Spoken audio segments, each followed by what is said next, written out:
我们最美好的记忆里都有什么？有爸妈在童年的梦里呼唤我们的摇篮曲，肚子饿时厨房里响起了锅碗瓢盆的协奏曲，爱人在耳边亲密表达爱意的声音。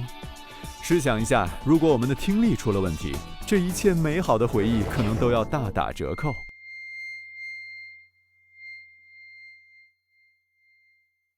然而，现代生活中噪音源越来越多，从地铁到建筑工地，从热闹酒吧到川流不息的高速公路，年轻一代的听觉更容易、更早出现问题。于是，有人开始思考如何保持和延续我们听觉体验的完整。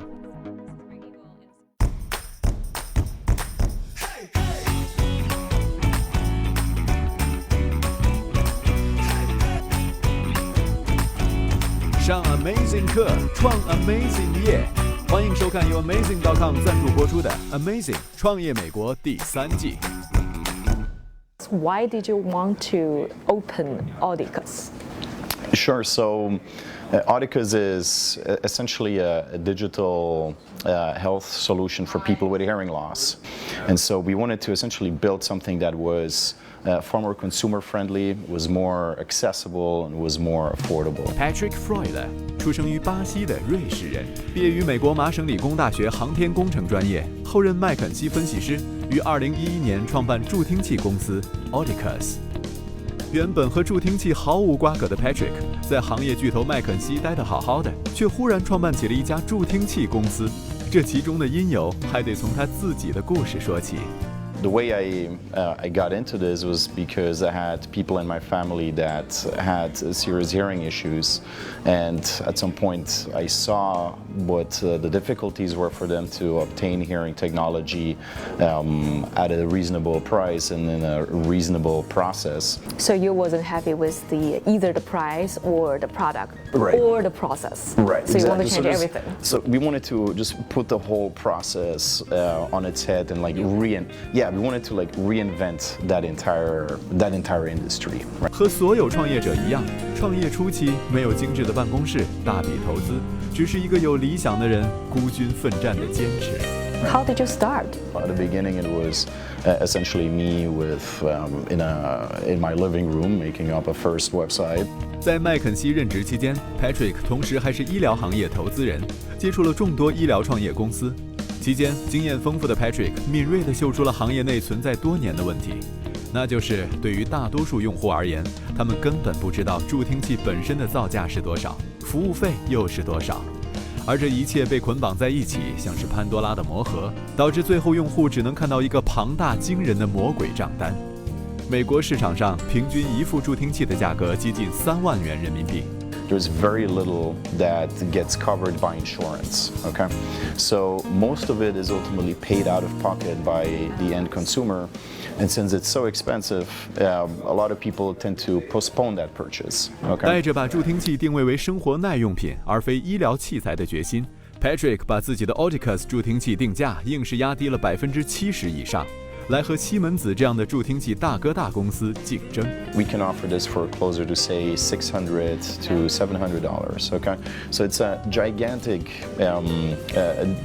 drop in price, and ultimately leads to a lot more accessibility. Okay, so we reach those price savings or cost savings predominantly by making the model, more direct, right? So we can essentially have a direct dialogue with the user. We can reach a lot more people because it's the internet. So we partnered with a company that had won multiple awards, design awards. That is a very, very good company. So there is a lot of German engineering that goes into it, and this company also had a very forward-looking view on where the technology was going. But are you afraid some manufacturer, they can start selling their product online directly to the customer, and they may be able to offer very competitive price as well? Frankly, we're less worried about that aspect.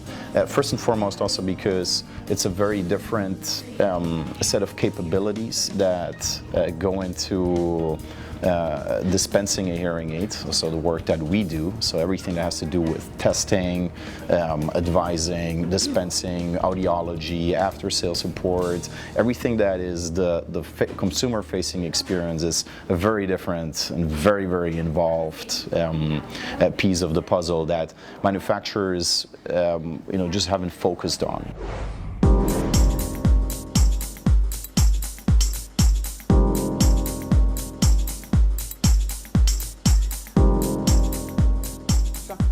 就是说，因为你要从医院里面搬到那个家里面，你成本必须要低的，肯定必须要低。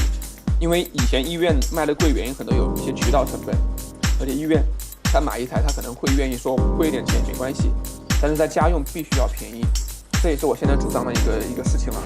传统助听器的购买方式相当复杂繁琐，消费者需要先到指定地点进行听力测验，再到助听器公司进行产品试戴。经过反复调试后才能下单订购，因此除了尽可能把价格压到最低 ，Patrick 还在同时思考如何利用互联网的方式提高服务的效率。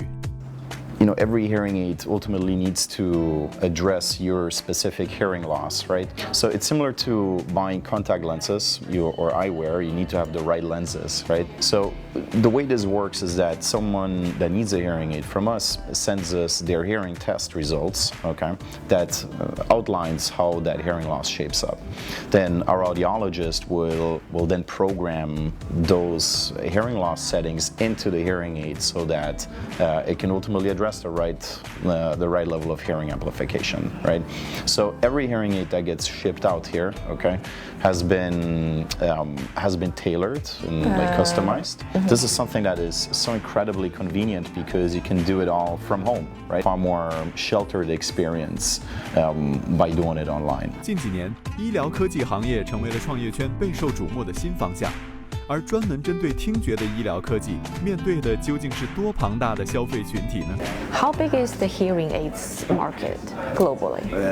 So, at least here in the U.S., we are dealing with roughly, so it's about a $6 billion industry in retail. Okay, so it's a very big industry.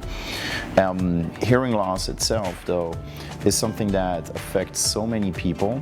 Okay, so it affects roughly 12% of any population. So because the price is so high and the processes are so complicated, a very large chunk of those people that have hearing loss are currently not being helped with the system. So the market could be a lot bigger than those. So the potential is huge. Yeah. 大量使用音乐播放器的年轻一代，听力受损的时间正在逐步加快。世界卫生组织近日警告，全球有11亿年轻人正在面对听力受损的危险，而噪声是造成这一现象的主要原因。Audicus 在这时诞生，可以说时机刚好。I think there's two trends that are happening at the same time. The first one is that you have an aging population.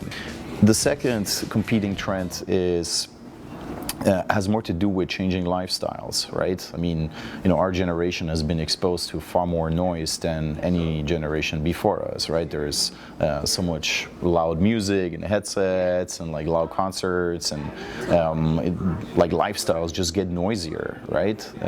So as a result, this will and is having an impact on people's hearing capabilities for sure.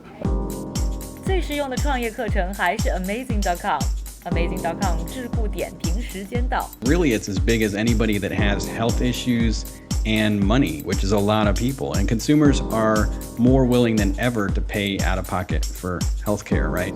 80% of internet-connected adults use digital health tools.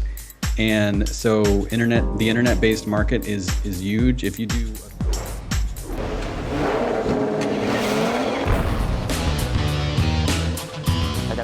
在网上买到任何的东西，但是你买不到。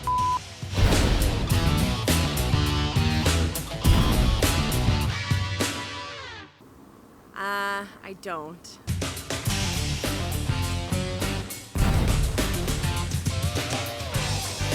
我们就希望能够用互联网的方式去运作起这个行业。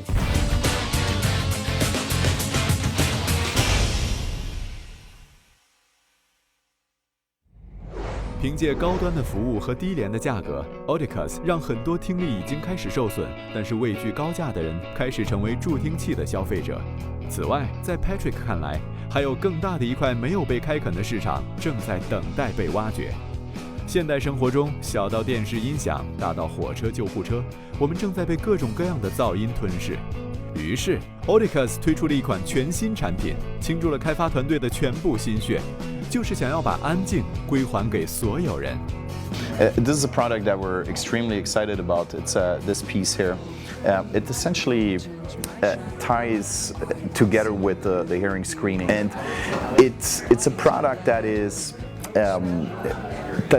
particularly made for settings where people just have trouble understanding speech. Okay. So this one is actually working for everybody.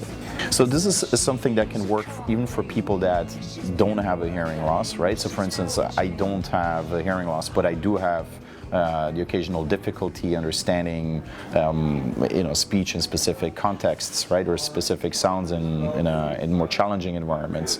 从助听器到噪音隔离，Audicus 自2011年成立以来，一路得到了很多感人的反馈，也成就了不少动人的故事。I remember one story in particular where we had someone that was in the trucking business, okay? So they were driving very big trucks for a long time, and for them to be able to keep their jobs, okay, they had to do a physical examination every year, right? And so that person came to us very stressed out, basically telling us that he had basically failed the hearing exam, right? And that because of the high price points out there, he was just not able to do anything about it, right? And so he came to us, and we put him in touch with our audiologist, and we basically tailored a solution for him that allowed him to go back in there, retake that exam, okay, and basically get his job back with the products that we offered him, okay. We have people that are university professors, right, that can't hear their students, right, during a lecture, and as a result of that, they have that dialogue going again. We have a simple family men that can suddenly hear their grandkids again. A lot of it really revolves around communication and being back in a social context, right? So that's ultimately the kind of the core of the stories that we hear from people. I love you. I love you. I love you. I like you a lot. Love you, son. I love you. I hate you. I love you. I love you. 作为留学生来到美国接受高等教育的 Patrick 很感谢自己的多国背景，而在这块多元文化的土地上，他也想要通过 Audicus 为更多人群带来积极的影响与改变。Do you think the U.S. provide good opportunity to immigrants to build their own company? So yeah, as an immigrant, obviously there's a few hurdles that you need to tackle and overcome. So for instance, what I thought was a bit more could work. What's the most rewarding moment for you? Seeing people grow, seeing the team grow, seeing that people ultimately learned from their experiences and just went out there and tried stuff, and it's one of the things that really makes me get up in the morning. The other things that I find extremely rewarding is seeing the impact we're having, right? We've been around for 3 years now, and over those 3 years we've saved consumers over $20 million in aggregate healthcare costs, right? So there's thousands of people out there that can now hear better, right? And can find their way back into a normal social environment.